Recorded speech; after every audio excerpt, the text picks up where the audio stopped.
Now listen, that's one of the great lies that's believed. But there's another one.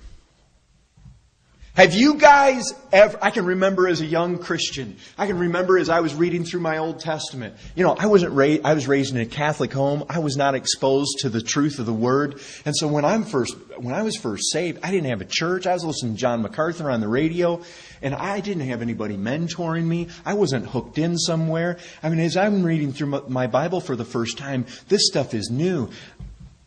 I read about David numbering the people, and God came in and brought a plague. I read about, one fella reaching out and touching the ark and God striking him down dead. And I was scared. I began to think, this God is not like I thought He was. In fact, I was finding God to be very terrifying. Let me tell you something. There was a day, this struck me too.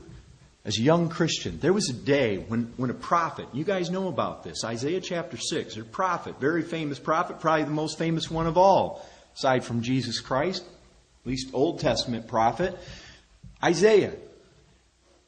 This man, he's probably one of the godliest men among the nation of the Hebrews at that time.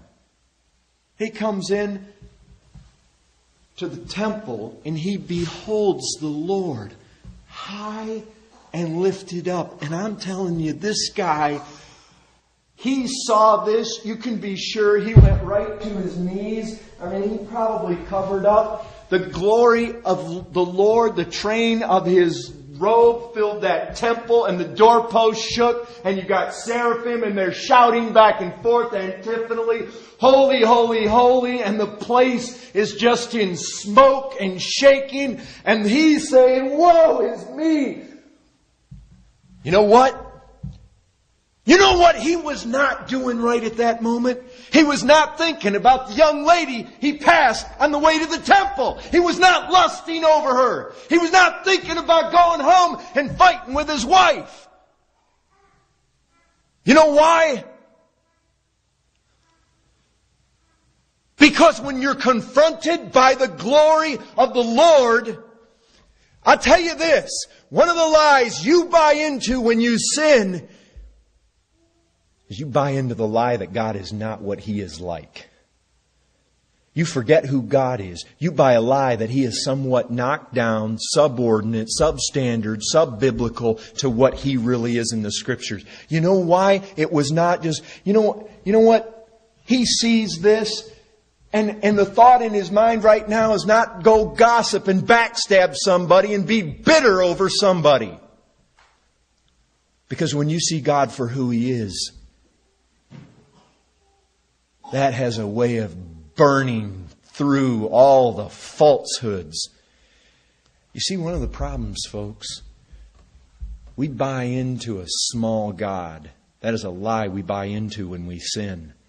I'll tell you what, if the glory of the living Christ hovered at the end of your kitchen the way He did in the temple that day, when you go home tonight, you might not say the things you would otherwise say. You might not do the things you would otherwise do. And I'll tell you what, when Isaiah saw himself, and when he saw God, he saw himself as well. And you see, that's one of the problems in our sin as well. We think way too highly of ourselves. Way too highly. We think our way, we think what we want trumps all. That's true. Every single time you sin, you totally blow off and cast off the Lordship of Jesus Christ. You despise it. You count it as a little thing, and you certainly are exalting yourself. You know pride is behind every sin. You are exalting yourself. You know the lie you believe every time you sin? You believe you're pretty great. You believe your ways, your agenda, your needs trump Christ's commands. Now listen, there may be a lot of other lies that you believe. But you know what? This does help. If you will really, listen, some people come along, Christians will come along, and they'll say, I've tried to fight that sin. And I know they have. The guy's not lying to me. The guy's not trying to deceive me. I know that sin grieves that brother. I know it grieves him. I can see the grief on his face. I know he's prayed over that sin. I know he's struggled over that sin. I know he's repented of that sin and he's been sincere. But then why do I keep going back to it? And you know what? It's because even though he may not like that sin, and even though he may be trying to fight it, he has never yet gotten to the root of the matter.